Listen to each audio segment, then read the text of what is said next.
escenario os agradecería a Maya, Andoni Paredes, por favor el señor Manuel Sánchez y también por los diferentes concejales de la corporación y presidentes de centros regionales.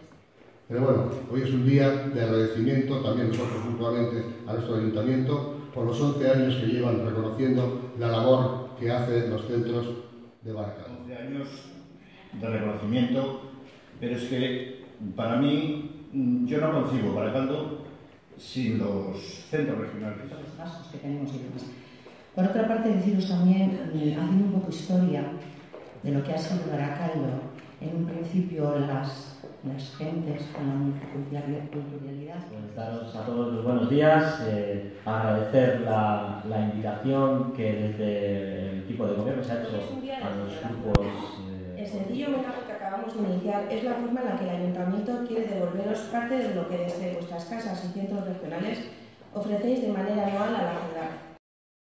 Baracaldo es una de las pocas grandes ciudades que puede presumir de un gran músculo intercultural, no solo por la multitud de nacionalidades que conviven entre sus calles, sino también porque entre esas mismas culturas existen grandes nexos de unión.